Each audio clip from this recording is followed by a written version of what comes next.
যখনই একা হবে তুমি মিস করো, স্মরণ করো তোমার নবীর কথা।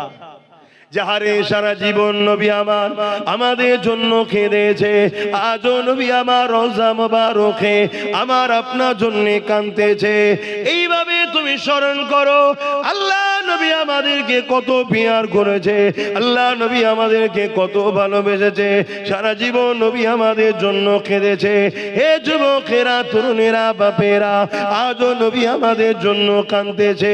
আল্লাহ নবী ইনসাফের জন্য কত কষ্ট করেছে, আল্লাহ নবী ইনসানিয়াতের জন্য কত কষ্ট করেছে, আল্লাহ নবী নাইকে প্রতিষ্ঠিত করার জন্য কতটা কষ্ট করেছে। এইগুলোকে তুমি স্মরণ করো। সেই নবীর উম্মত হয়ে আমি গান শুনতে যাব না, সেই নবীর উম্মত হয়ে আমি ফাংশনে যাব না, সেই নবীর উম্মত হয়ে আমি পরের হক মারব না, সেই নবীর উম্মত হয়ে আমি শরাব পান করব না, সেই নবীর উম্মত হয়ে নবী যেটা নারাজ করে ওই কাজ আমি করব না। আমার নবীর দুশমন যারা তাদের সঙ্গে আমরা দলও করব না। এইভাবে নিজেকে নিজে বুঝাও, নিজেকে নিজে পরিবর্তন করো যে আমার উচিত নবীর দ্বীনের প্রতিষ্ঠান, মসজিদ, মাদ্রাসা, কবরস্থান, ঈদগাহ, ওয়াকফকে বাঁচানো, তা না করে যে মিটাতে চাইছে তাদের সঙ্গে সাথ দিতে পারবো না। এইভাবে নিজেকে নিজে বোঝাও। শুধু পরিবর্তন হবে তা নয়, এই যুবকেরা, তরুণেরা, আল্লাহ পাক তোমাকে একটা রুহানি ক্ষমতা দেবে, ইমানি ক্ষমতা দেবে। আজকে যে তোমার উপরে জুলুম করছে মনে রেখে দিও কাল তোমাকে সে দেখে ভয় খেয়ে অন্য দিক দিয়ে ঘুরে ঘুরে যেতে থাকবে। কত সমালোচনা হয় না আমাকে নিয়ে, কি হয় না হয় না? অনেক জায়গায় বললে গ্রামে ঢুকতে দেবো না, অনেক জায়গায় বলে কল্লা কেটে নেবো, অনেক জায়গায় বলে হাত কেটে দেবো। কোনোদিন শুনেছেন আমি আসার পরে কোনো মায়ের বেটা সামনে এসে আমার সঙ্গে ঝগড়া করেছে? এটা আমার কোনো কৃতিত্ব নয়, এসব ওইখান থেকে চলছে, মদিনা থেকে। শুনছেন কি বলছি? এটা তোমাকে বোঝাবার জন্য বললাম, আল্লাহ মাফ করুক, যাতে তোমরা দেখে বোঝো। জাগো যুবকরা, নবীর হও, নবীর হও। আল্লাহ তোমাদেরকে শ্রেষ্ঠ উম্মত করলো, শ্রেষ্ঠ জাতি করে পাঠালো, উম্মতে মুহাম্মাদির ঘরে পাঠালো। কত নিয়ামত আল্লাহ ঘরে পাঠিয়েছে, মদ খাবার জন্য, হারাম খাবার জন্য, সুদ খাবার জন্য, এতিম গরিবের মাল ছেড়ে খাবার জন্য পাঠিয়েছে আল্লাহ। তোমাকে আমাকে আল্লাহ শ্রেষ্ঠ উম্মত করলো দুনিয়ার বেঈমান, চোর, ডাকাত, খুনি নেতাদের ঝান্ডা ধরে ঘোরার জন্য। এগুলো বোঝো যুবক, ওজন উড়াতে এসে তোমার জুতো ঘোরাবার উপযুক্ত নয়। তোমাকে আল্লাহ যে নিয়ামত করেছে, যে ঘরে পাঠিয়েছে, ওই চোর, জালিম, বদমাই নেতা কোনো তোমার জুতোটাকে পরিয়ে দিবার উপযুক্ত তারা নয়। আজকে তুমি তাদের কাছে হাতের পুতুল হয়ে গোলাম হয়ে গেলে একটাই কারণে, তুমি রসুল ছেড়ে দিয়েছো। তোমার নবী কি চায় আর তুমি করছো কি? বোঝো, ভাবো। অথচ আজও তোমার নবী রওজা মুবারকে তোমার আমার জন্য কাঁদছে। তোমার কি আর বড় মনে পড়ে না সেই নবীর কথা, যে আমি ভালো কাজ দিয়েছি, হয়তো হালকা বসে করে উঠতে পারিনি, কমসে কম আমার নবীর দিনের ক্ষতি করব না। কিন্তু আজ আমরা ক্ষতিকারক হয়ে গেলাম। তো আমাদের জন্যই তো জালিমরা ক্ষমতায় আসে, আর আমাদের জন্যই তো জালিমরা আজকে ইসলামকে ক্ষমতার জোরে মিটাবার চেষ্টা করছে। কথা কি ভুল বলছি? অথচ সারা জীবন নবী আমার তোমার আমার জন্য কেঁদেছে। আজ রওজা মুবারকে রাসূলুল্লাহ কাঁদতেছে। এ যুবক শুনে রেখে দাও, যেদিন আল্লাহ পাক কিয়ামত ঘোষণা করে দেবে, হযরত জিবরাইল আলাইহিস সালাম কে আল্লাহ পাঠাবে। এ জিবরাইল, দুনিয়া জমিনে গিয়ে আমার হাবিবকে যে উঠিয়ে নিয়ে আসো। হযরত জিবরাইল আলাইহিস সালাম দুনিয়া জমিনে চলে আসবে, তামাম পৃথিবী থেকে তন্ন তন্ন করে খুঁজবে, কারণ এই জমিনের উপরে গাছপালা থাকবে না, এই জমিনের উপরে ঘর বাড়ি থাকবে না, কেননা কুল্লু মান আলাইহা ফান, আল্লাহ পাক সব ফানা করে দেবে। এই আমার রাসূলুল্লাহ কোন জায়গায় রয়েছে? হযরতে জিবরাইল আলাইহিস সালাম খুঁজে পাবে না, আল্লাহ পাককে জমিন থেকে আওয়াজ দিতে লাগবে, ও রব্বি আল্লাহ পাক আপনার হাবিব কোথায় রয়েছে? আমি জিবরাইল খুঁজে পাচ্ছি না। আল্লাহ পাক বলতে লাগবে, জিবরাইল রে দুনিয়ার জমিনে কান লাগিয়ে লাগিয়ে শোনো, যে জায়গা থেকে দেখবে কান্নার আওয়াজ আসছে, ওই জায়গাতে আমার হাবিব তিনার গুনাহগার উম্মত উম্মতিদের নাজাতের জন্য কাঁদতেছে। আরো জোরে বলুন সুবহান। একবারও কি তোমার চোখ দিয়ে সেই নবীর জন্য পানি পড়েছে? একবারও কি তোমার দিল বলেছে যুবক যে আমার নবী এই ইসলামের জন্য মার খেয়েছে, আমার নবী এই মসজিদ মাদ্রাসার জন্য মার খেয়েছে, আজকে সেই মসজিদ মাদ্রাসা মিটাবার আসামি আমরা? আমরাই যে সরকারকে জিতালাম, সে সরকার আজকে মসজিদ মাদ্রাসার সঙ্গে গাদ্দারি করলো না? করলো না? একবারও কি তোমার কথা মনে পড়েছে যে আমার রাসূল পাহাড়ে গিয়ে গাছের পাতা ফলমূল খেয়ে জীবন ধারণ করেছে? তোমার দিলে যদি নবীর প্রেম না থাকে, ইশক না থাকে, কিসের তুমি ঈমানদার, কিসের তুমি মুসলমান? ঈমান কাকে বলে? ঈমান হলো নবীর প্রেম ও মোহাব্বত, আদবের নাম। জোরে বলুন সুবহানাল্লাহ। এই যে গাছ দেখছো, এই গাছের ডাল পাতা ফল মূল এগুলো হলো আমল নামা, রোজা দাড়ি টুপি হজ যাকাত। আর এই গাছের মাটির তলায় যেটা আছে মূল, ওটা হলো ঈমান। বুঝাবার জন্য বলছি, যেমন মাটির তলায় আছে আমাদেরও ভেতরে গোপনে থাকে। আর নামাজ রোজা দাড়ি টুপিটা হলো এই ডালপালা গুলো। ডালপালা একেবারে শেষ হয়ে যাবে যদি মূলটা শেষ হয়ে যায়। আর এখন ডালপালা কম, যদি মূল ঠিক থাকে কালকে আবার নামাজি হাজি রোজা সব হয়ে আল্লাহ কারে জান্নাতে যাবে। কিন্তু আমরা মূলটাকেই তো মেরে ফেলছি।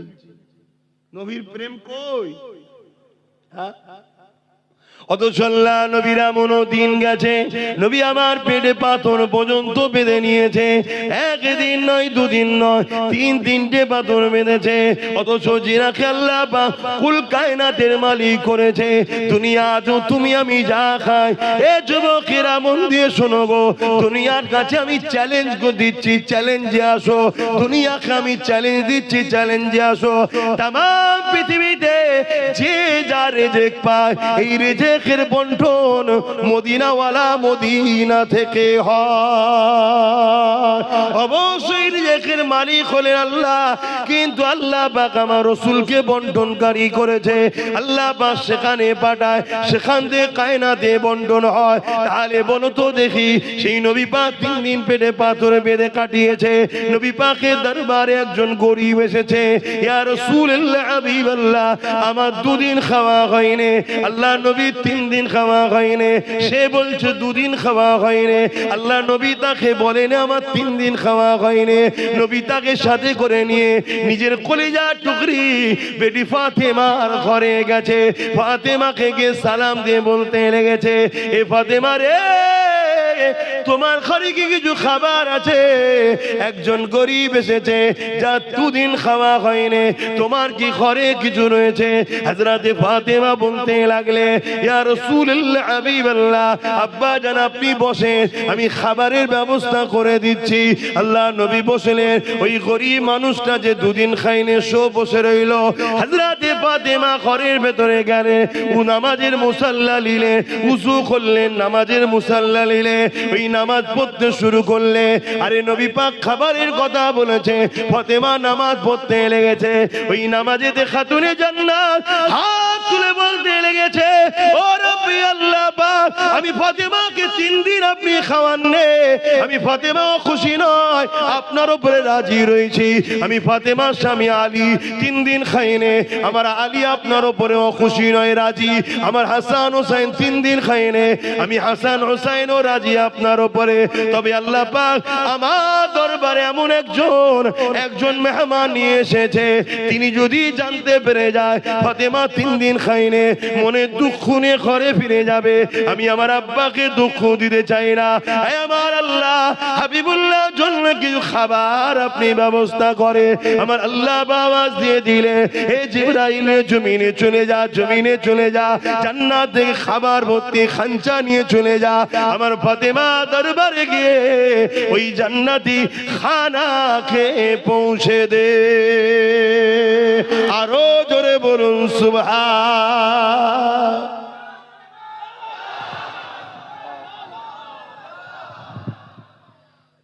আমাদের কারো বাড়ি আছে যে একদিন খাওয়া হয়নি? একটা কেউ হাত তুলে বলুন যে একদিন খাওয়া হয়নি।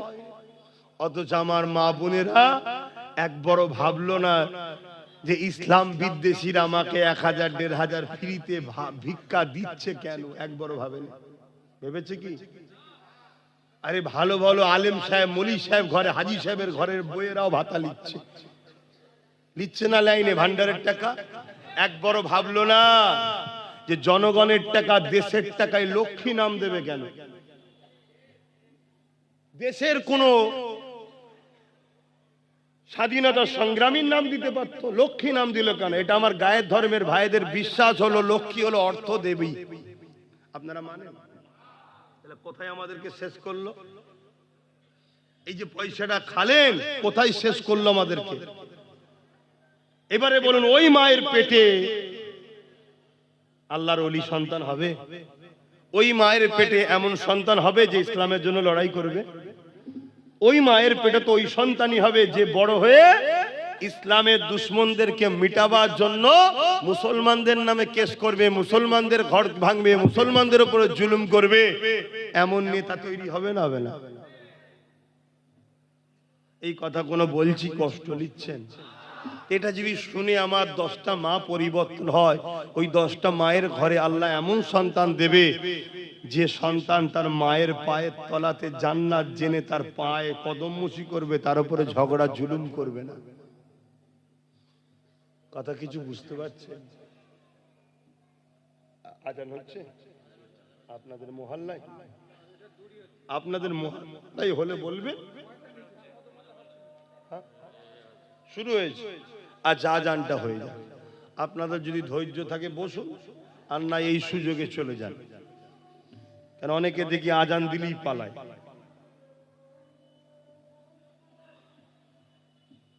সাড়ে 7টা।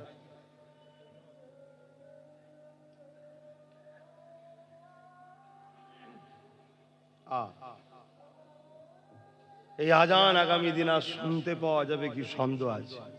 সেই দিন এসে গেছে। কি করলাম আমরা? কি ভুল করলাম?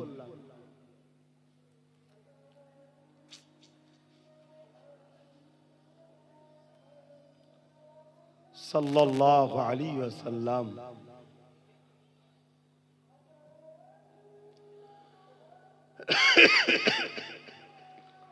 সাল্লাল্লাহু আলাইহি ওয়াসাল্লাম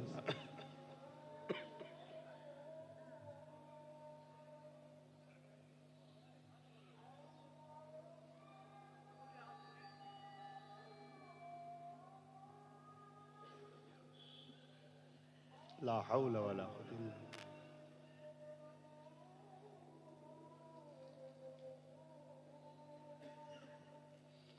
লা হাওলা ওয়ালা কুওয়াতা ইল্লা বিল্লাহ।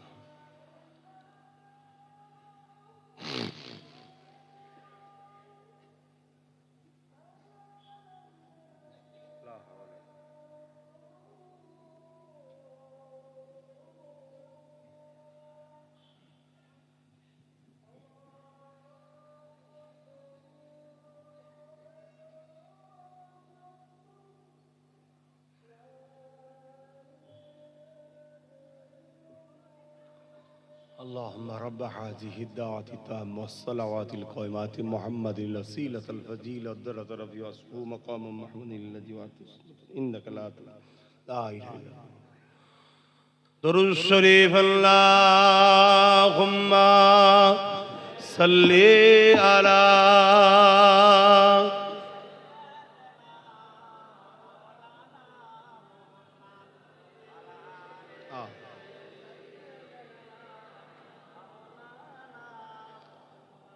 যাদের হৃদয়ে আছে আল্লাহর ভয় তারা কখনো নবী ভুলে যায় না। আল্লাহর প্রেম ছাড়া এই দুনিয়ায় কারো কাছে কোনো কিছু চাই না। প্রকৃত সাকসেসফুল তো এইটাই, যেন আমার আল্লাহ ও রসুলকে আমরা রাজি করতে পারি।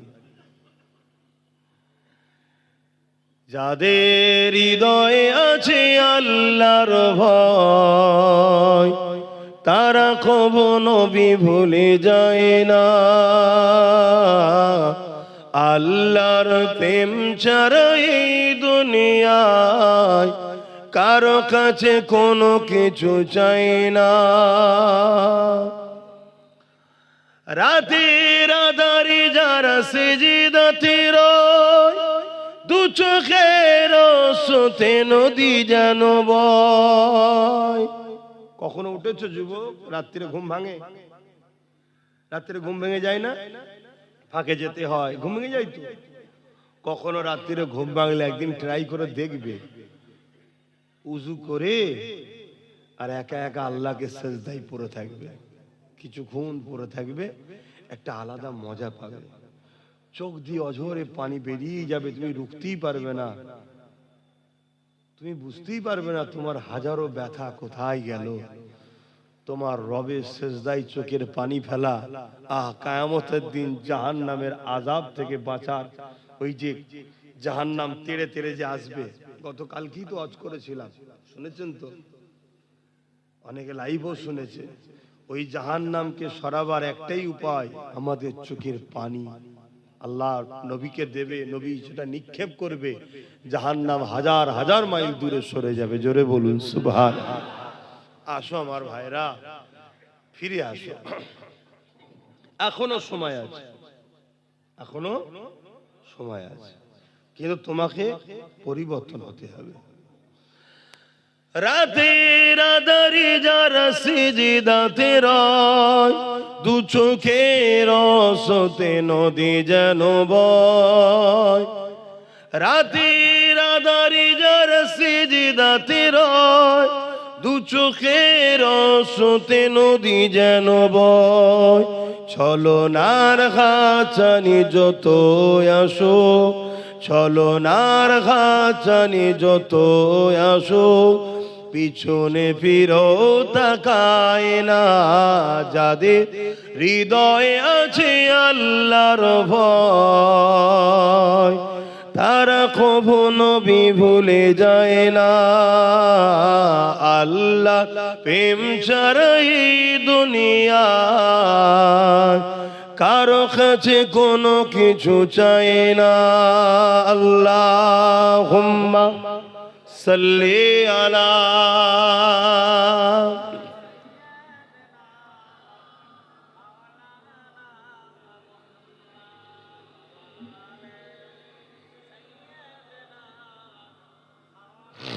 এই ভাই, তুমি ওখানে কি করছো? কিছুদিন আগে দেখলে তো এক প্যাটিসালাকে মেরেছে। আমরা মারার ধর্মের লোক নয়, মারতে বলবো না। জানি তুমি গরিব মানুষ, কাজ নিয়ে খেটে খাচ্ছ, কিন্তু আমার মাইন্ডটা তোমার দিকে চলে যাচ্ছে। তুমি পিছন দিকে যাও ভাই, পেটের জ্বালা এসেছো জানি, কিন্তু পিছনে কারবার করো। শুনছেন তো? হ্যাঁ, কেন আমার মাইন্ডটা ওই দিকে চলে যাচ্ছে। আর এটাও একটা আদবের খেলাফ হবে। আমি কিছু কথা বলবো, কেউ ওর দিকে ব্যস্ত থাকবে, কথাটা না শুনে ইসলামের গুনাহগার হবে। কিন্তু গরিব মানুষ, আমার ওর পেটের তো লাথি মারলে হবে না। কোথা পাবে? তবুও তো চুরি না করে নেতাদের মতো চোর না হয়ে ও কমসম বাদাম বিক্রি করে খাচ্ছে। এই জায়গায় যাক ভালো, সে যেই হোক, যে ধর্মের হোক, আমার দেখার দরকার নেই। কমসম নেতাদের মতো চোর তো নয়। এতিম, গরিব, বিধবা, অসহায়, দেশের মাল হারামখোরগুলো যেভাবে খাচ্ছে সে কাজ তো করেনি। কিন্তু আমি অনুরোধ করব ভাই, আপনি একটু সাইডে সাইডে করেন, তাহলে আমার মাইন্ডটাও ঠিক থাকবে। তো যাই হোক ভাইয়েরা আমার, কি কথা বলছিলাম বলবেন তো? হ্যাঁ, আমাদের অনেকবার অনেক জায়গায় আমাদের ছেলেদের ব্যবসা করতে যাওয়ার জন্য মেরে দিয়েছে। তোমাদের এই দত্তপুকুরে মনে আছে কোন এক মেলাতে ক্লাবের মধ্যে ঢুকে গলায় দড়ি দিয়ে মেরে দিয়েছে? তোমরা হয়তো অনেকে ভুলে গেছিলে, আজকে বললাম বলে মনে পড়লো। ঠিক করে বলো, স্মরণ ছিল কি? কিন্তু আমি ভুলিনি, আমি ভুলিনি।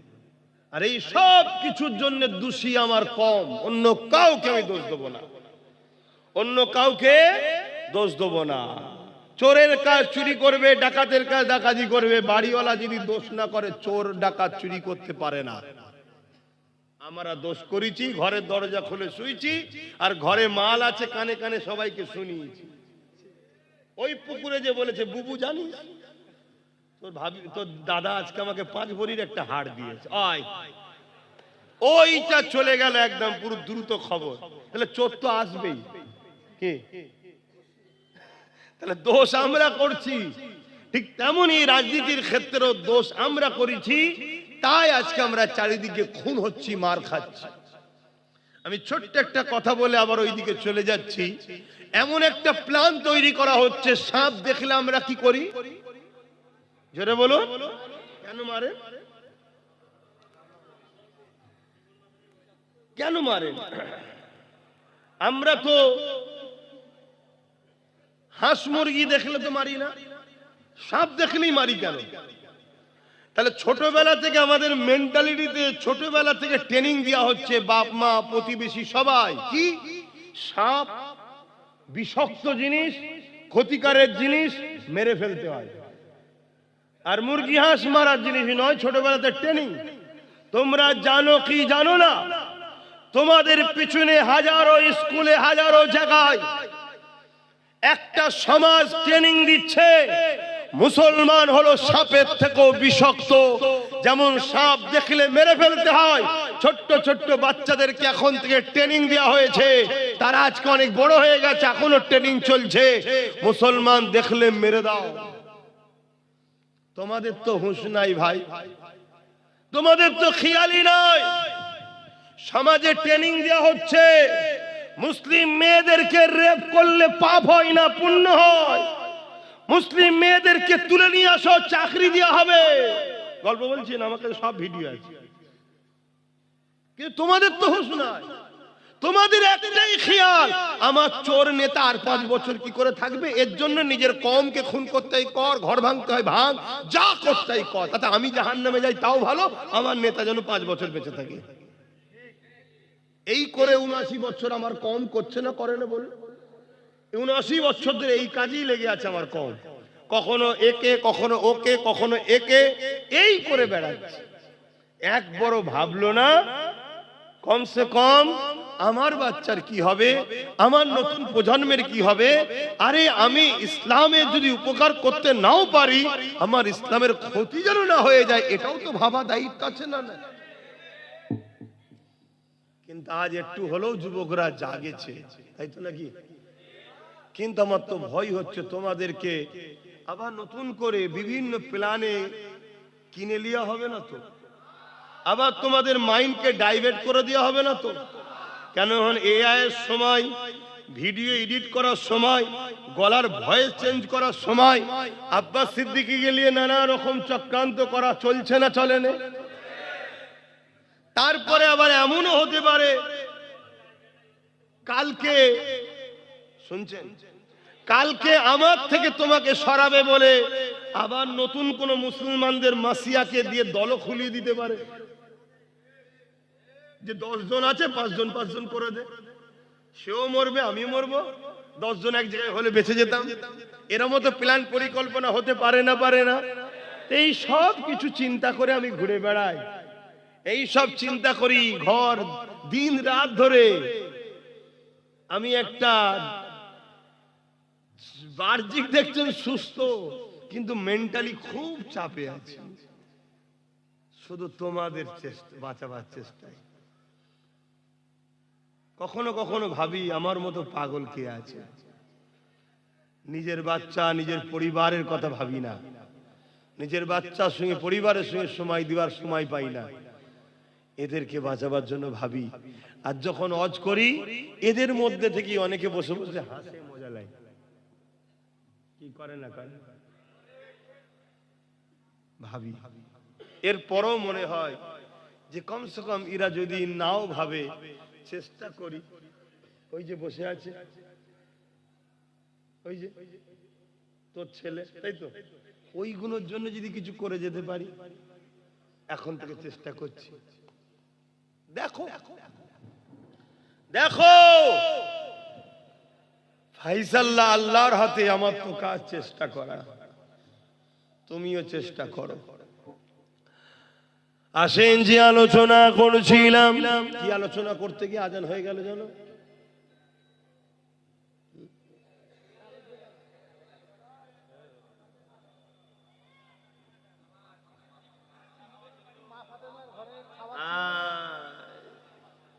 তাহলে বলো কতজন কত দিকে চলে গেলে। হ্যাঁ, হযরত আম্মা জান খাতুনে জান্নাত ফাতেমা আয-জাহরা রাদিয়াল্লাহু তাআলা আনহা, তিনি সিজদায় পড়ে যে খাবার চাইলেন আল্লাহর কাছে, আল্লাহ বা জিবরাইলকে দিয়ে খান যাবতীয় খাবার পাঠিয়ে দিল।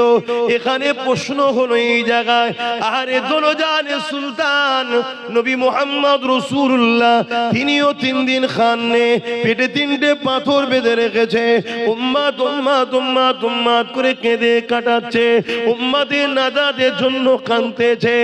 এ যুবকেরা, রাসূলুল্লাহ কলিজা টুকরি খাতুনে জান্নাত ফাতেমা আয-জাহরা রাদিয়াল্লাহু তাআলা আনহা, তিনিও 3 দিন খায়নি, মাওলা আলী শেরে খোদাও 3 দিন খায়নি, ইমামে হাসান হুসাইন তিনারা তখন ছোট ছোট ছিলেন, তিনারাও 3 দিন খায়নি।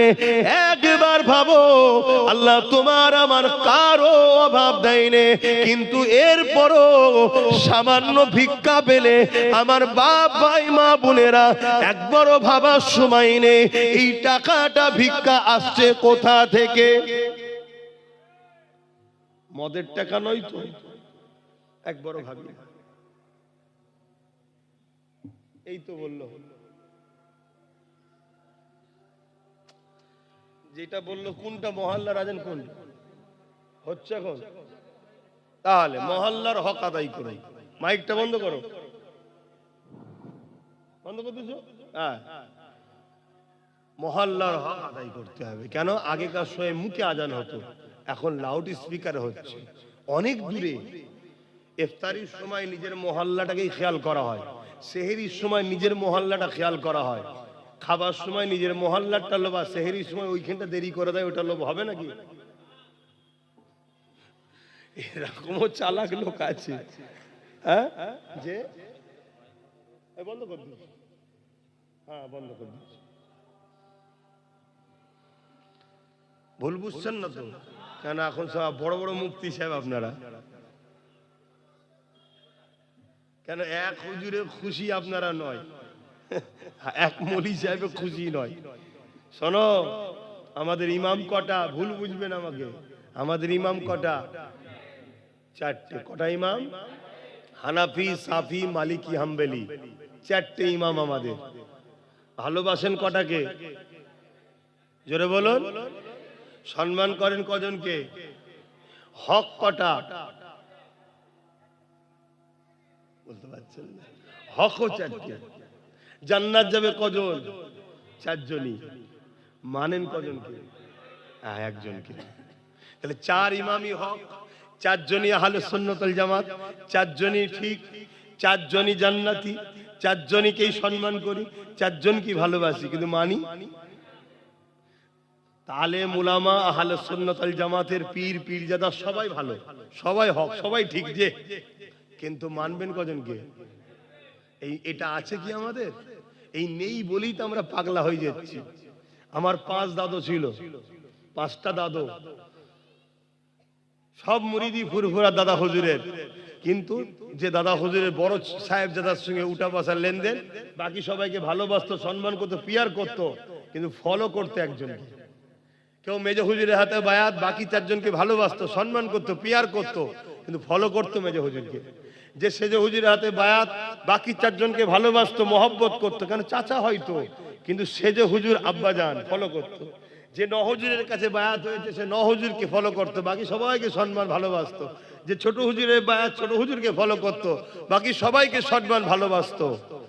আরে মন তো একটা, কজনকে খুশি করবেন? একজন বলছে ডান দিকে যে, একজন বলছে বাঁ দিকে যে, আপনি তো মুরিদ পাগলা হয়ে যাবেন। তো সম্মান সবাইকে করব, কিন্তু মানবো একজনের কথা, এটা হবে তবে আপনার জন্য বাঁচার সুবিধা। আমার কথায় কষ্ট নিলেন? এটা নীতির কথা বলছি তো, শরিয়াতের কথা বলছি তো, হিংসা করার কিছু নেই, আর রাগ করারও তো কিছু নেই। কথা বুঝে আসছে তো? হযরতে খাতুনে জান্নাত হুজুরের কথা বলছিলাম। তিনি ওই খাঞ্চা পাঠালেন হুজুরের খেদমত আমার নবীর কাছে। আল্লাহর নবী যেই খাবারটা নিয়েছে, জান্নাত তৈরি যার জন্য, জান্নাত তৈরি যার নূর থেকে, তিনি কি চিনতে পারবে না খানা কোথা থেকে এসেছে? যেই খানাটা নিয়েছে, আবার খানা থালে, খাবারটা ফলটা হোক যাই হোক, খাদ্যটা থালে রেখে দিয়ে ভেতরে এসেছে, ফাতেমা এ খাবার পেলে কোথা থেকে? চোখ ভরা পানি, আব্বা আমার ঘরে কিছু নাই, আল্লাহর কাছে হাত তুলেছি, আল্লাহ পাঠিয়েছে। জোরে বলুন সুবহানাল্লাহ। আমাদের বাড়ির কেউ বিপদে পড়লে আল্লাহর কাছে হাত তুললে আল্লাহ সাথ দেয়? বলবেন তো? 5 বছর 10 বছরও দোয়া করছে, হচ্ছে কেন? হযরতে হাসছো কেন? হাসার জিনিস কি? তাহলে হাসছো কেন? হযরতে মুসা আলাইহিস সালাম তুর পাহাড়ে যাচ্ছে, মন দিয়ে শোনো। যাবার সময় পাহাড়ের নিচে একটা লোকের সঙ্গে দেখা হয়েছে, যে খুব কাঁদাকাটি করছে। মুসা নবীকে দেখে মুসা নবীর কাছে অনুরোধ করছে, হুজুর আমি দীর্ঘ 40 বছর ধরে আল্লাহর কাছে একটা দোয়ার জন্য কাঁদছি, আমার দোয়া কবুল হচ্ছে না। কত বছর? 40 বছর। হুজুর আপনি যান একটু আল্লাহকে যে বলেন। মুসা নবী তো অবাক, 40 বছর! যে আল্লাহ এত দয়ালু, যে আল্লাহ এত দয়ালু, যে মুসা নবীর একটা উম্মত একদিন শরাব পান করত, প্রতি রাত্রিরে নতুন নতুন মেয়েকে নিয়ে আসতো, একদিন সে এক গরিব মেয়ের পাল্লায় পড়ে তার উপরে দয়া দেখিয়ে তাকে নোংরা নাপাক না করে তাকে অর্থ দিয়ে বোন বলে তার সামনে তওবা করেছিল। আল্লাহ তার দরজায় লিখে দিয়েছিল গায়েবী ভাবে যে তওবাকারী, আল্লাহ একে পছন্দ করে নিয়েছে। জোরে বলুন সুবহানাল্লাহ। সেই আল্লাহ তো 40 বছর দোয়া কবুল করেনি। তো মুসা নবী গিয়ে বলছে, আল্লাহ ওর দোয়াটা কবুল করেন। আল্লাহ বলছে ওর দোয়া কবুল করব না। কেন? ও হারাম খাই। কেন? কি খাই? তাহলে হারাম খেলে দোয়া কবুল? আল্লাহ মাফ করেন আমাদের। কি যে হচ্ছে, জেনে অজেনে আল্লাহই জানে। অনেকে অজানাতেও তো খেয়ে ফেলছে। এই যে বিস্কুট বাজার থেকে কিনে খাচ্ছি, ওর মধ্যে কি দিয়ে রেখেছেন কে জানে। একদিন সোশ্যাল মিডিয়ায় দেখলাম চায়ের সাথে গোবর মিশাচ্ছে। আমি সেই দিন থেকে চা খাওয়া ছেড়ে দিয়েছি।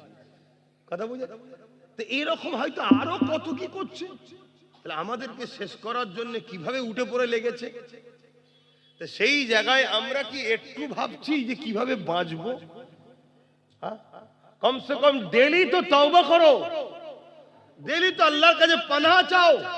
কমসে কম ইচ্ছা করে ভুল যেন না হয়, ইচ্ছা করে যেন হারাম না খাওয়া হয়।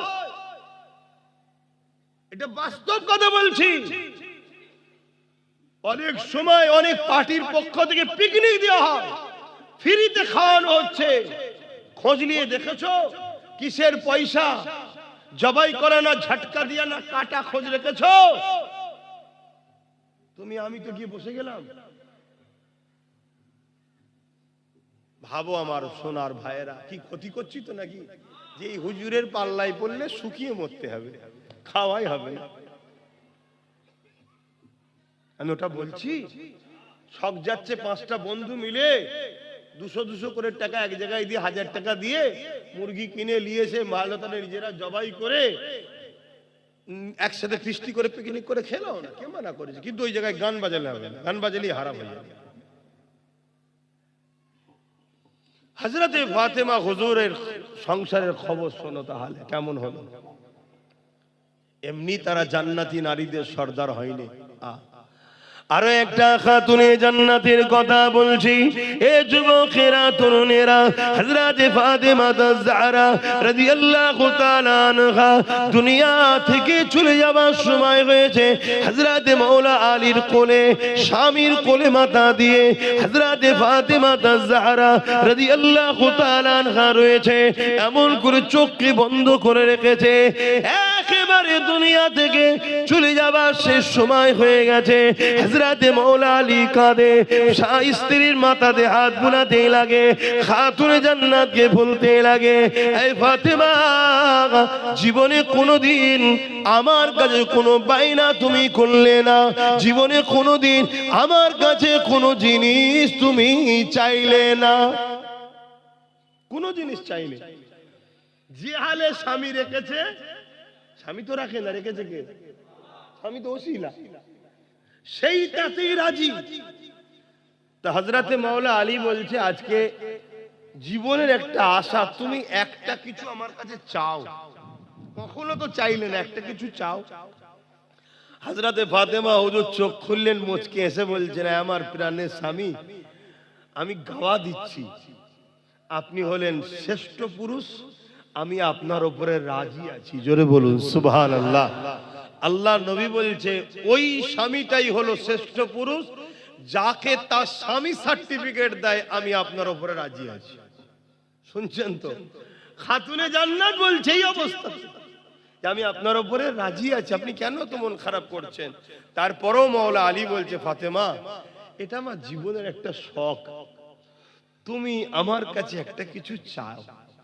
কোনো দিন কোনো বাইনা করেন স্বামীর কাছে, যখন যেটা এনে দিয়েছে আলহামদুলিল্লাহ। শুনছেন কি শিক্ষা দিয়েছে রসুল তিনার কন্যাকে? আর আমার বাপ গুনা, আপনারা আপনার কন্যাকে কি শিক্ষা দিয়ে জামাই বাড়ি পাঠান? জামাই বইয়ের টেনশনে রাস্তায় অ্যাক্সিডেন্ট করে মারা যাচ্ছে, হাজার হাজার যুবক মরে যাচ্ছে পরিবারের টেনশনে। পুরুষদের হায়াত কমে যাচ্ছে, স্বামীর হায়াত কমে যাচ্ছে নারীদের অত্যাচারে। মানসিক টেনশন হলো সব থেকে বড় টেনশন। এই টেনশনের কারণে স্বামীর পুরুষরা আগে মারা যাচ্ছে, হায়াত কমে যাচ্ছে। এর জন্য কিয়ামতের দিনে বাপেদের ঘরে আল্লাহ ধরবে, কিয়ামতের দিন। কি ট্রেনিং দিয়েছে মেয়েকে? আমার কথা খারাপ লিখছেন না তো বাপ জানেরা? আমাদের প্রবাদ বাক্য একটা সমাজে আছে, কি পুরুষরা নারী কন্যা সন্তান পুত্র সন্তানের থেকে বাপকে বেশি ভালোবাসে। কি আছে না নাই? আর সত্য কথা, পুত্র থেকে বাপকে মেয়ে সন্তান বেশি ভালোবাসে, সত্য কথা, মিথ্যা বলছি না। কিন্তু অপরদিকে এটা খেয়াল করে দেখেছেন, 100-র মধ্যে 95টা বাপ যদি জাহান্নামে যায়, কন্যার জন্য যাবে। এটা খেয়াল করে দেখেছেন? কারণ আজকালকার কন্যাগুলো যেভাবে পার্কে ঘুরছে, যেভাবে সেলফি তুলছে, যেভাবে ফেসবুকে ছবি ছাড়ছে, যেভাবে ড্রেস করছে, এই সব জবাব বাপকে দিতে হবে। শুনছেন তো? তাহলে যেমন কন্যা বাপকে বেশি ভালোবাসে, আর বাপ যদি 100-র মধ্যে 95টা বাপ জাহান্নামে যায়, তার জন্য দোষী কে? কন্যা। কন্যা যদি সত্যিই বাপকে ভালোবাসে, তাহলে কন্যা বাপের ইজ্জত কেলে কখনো খেলা করতে পারে না। আজকে আমার বোনেরা অন্য নারীদের সঙ্গে পাল্লা দিতে শুরু করেছে, আমার বোনেরা অন্যদের সঙ্গে তাল মিলাচ্ছে। কিন্তু আমার বোনেরা জানে না, অন্য ঘরের সন্তানেরা তার মাকে বৃদ্ধাশ্রমে রাখে। এ বোন, তাদের সঙ্গে যদি পাল্লা দাও, তোমার বেটাও তোমাকে বৃদ্ধাশ্রমে রাখবে, ভালো লাগবে তো? তাহলে তুমি খাতুনে জান্নাতকে ফলো করো, তোমার বাচ্চাকে হাসান হোসাইনকে চিনাও, তাহলে তোমার বাচ্চা তোমার পা ধরে সারা জীবন পড়ে থাকবে, বৃদ্ধাশ্রমে রাখবে না। আজকে তুমি নিজের সৌন্দর্যকে দেখাবার জন্য সেলফি তুলে আপডেট করে দিলে, কাল তোমার পেটের বাচ্চাটা যদি আলেম হয়, আর দুনিয়ায় যেই ফতোয়া দিতে যাবে আর অমনি বলবে এই মৌলভী সাহেব ফতোয়া রাখ, দেখ তোর মা দেখ কি করছে, তাহলে তোমার বাচ্চাটার মাথা হ্যাট হবে না? একটু ভেবে ভেবে মা বোনেরা পা ফেলো। এই বলার অধিকার আছে তো নাকি? না মনে মনে সব রাগ করছে যে এই হুজুরের আর সাথ দেবো না, সাথ না দিলে আমি জাহান্নামে চলে যাবো নাকি? দুনিয়া আসল জায়গা নয়, লড়াই করতে আল্লাহ বলেছে করছি। সে লড়াই ধর্ম নিয়েও হচ্ছে, সমাজ নীতি নিয়েও হচ্ছে, রাষ্ট্রনীতি নিয়েও হচ্ছে, সব বিষয়ে লড়াই করার ইসলাম হুকুম দিয়েছে না দেয় না? করছি। ফাইসাল্লাহ চিন্তা করি না, ফাইসাল্লাহ উপরে হয় জমিনে হয় না। ফেরাউনকে বাদশা কে বানিয়েছিল? নমরুদকে কে বানিয়েছিল? তাহলে আজকে আমাদের ফেরাউন গুলোকে কে জিতাচ্ছে? এর দুটো কারণ, মোমেনের ইমানের টেস্ট হবে আর জালিম মুনাফিক মুসলমানকে শেষ করা হবে। আজকে জালিমরা যদি মোমেন মুসলমানকে মেরে ফেলে, এই মোমেন মুসলমানদের অসুবিধা আছে? এই জোরে বলেন।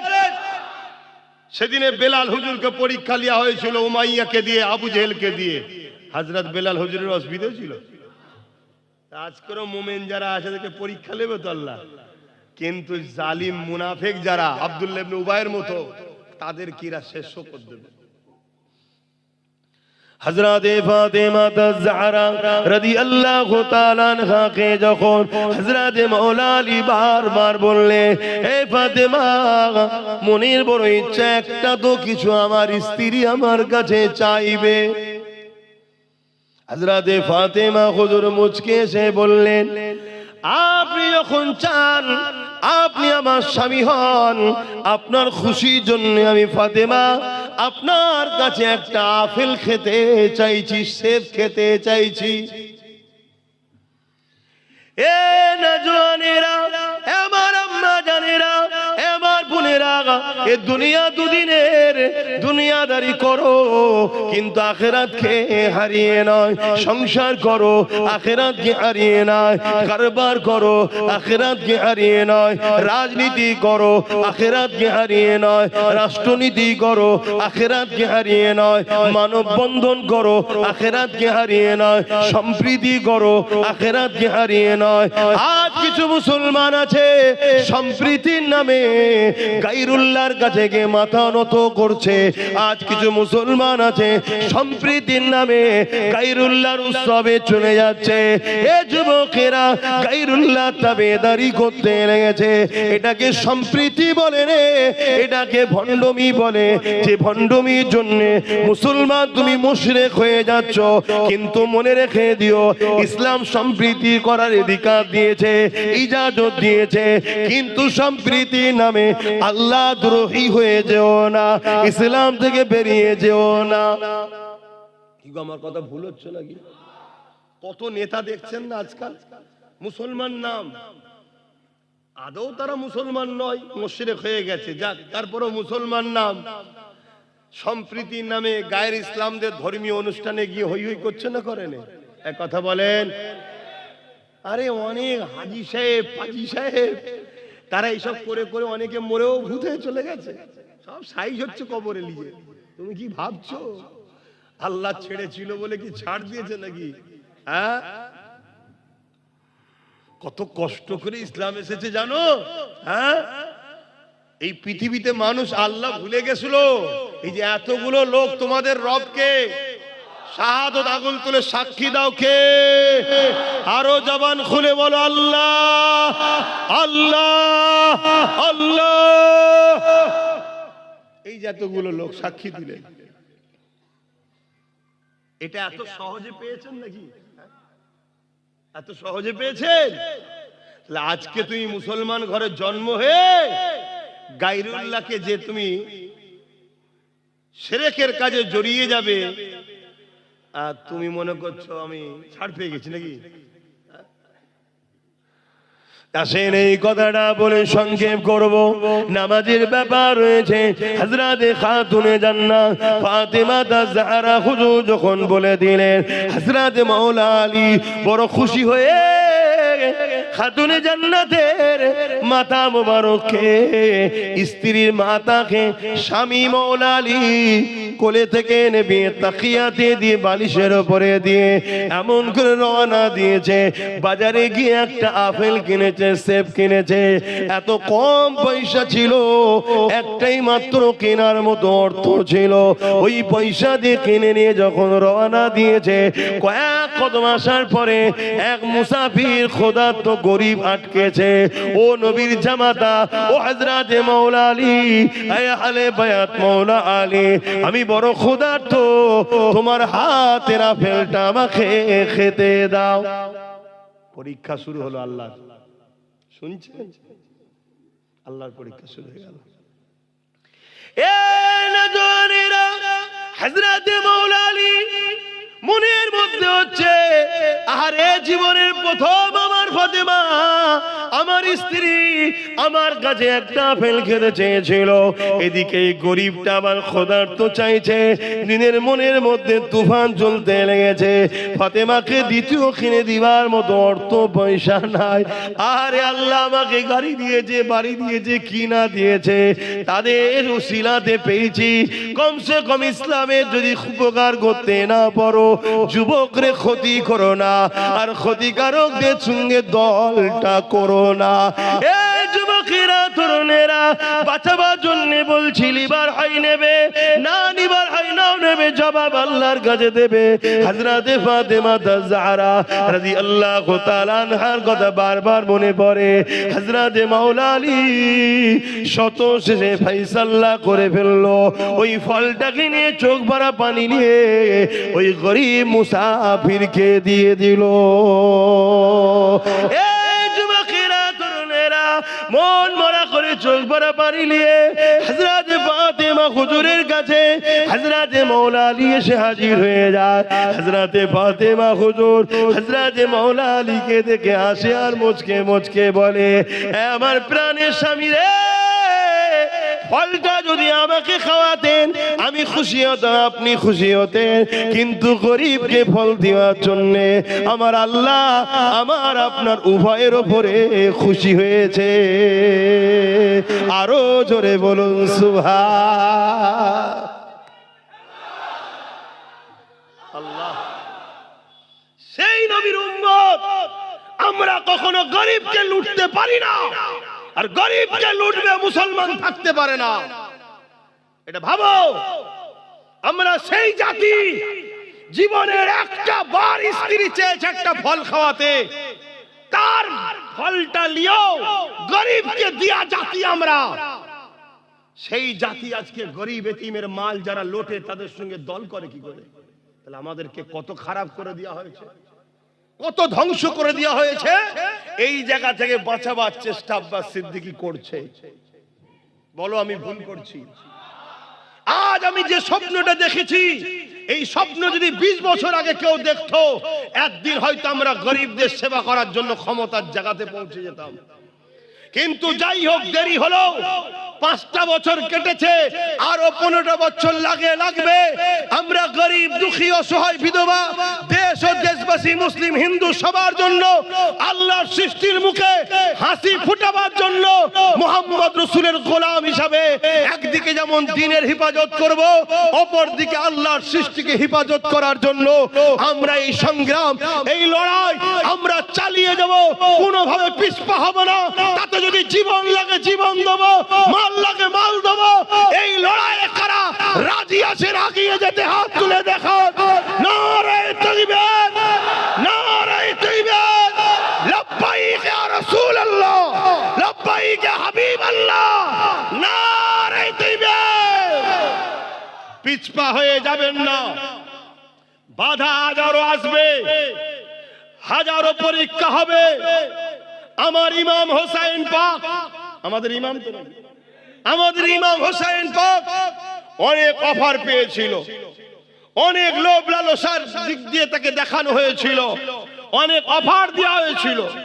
অনেক কিছু বলা হয়েছিল। তিনি জান দিয়াকে পছন্দ করেছে, জালিমের সঙ্গে হাত মিলানোকে পছন্দ করেনি।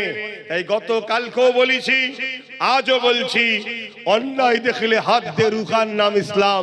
হাত যদি রুখতে না পারো, মুখ দিয়ে প্রতিবাদ করো অন্যায়ের বিরুদ্ধে, এর নাম ঈমান।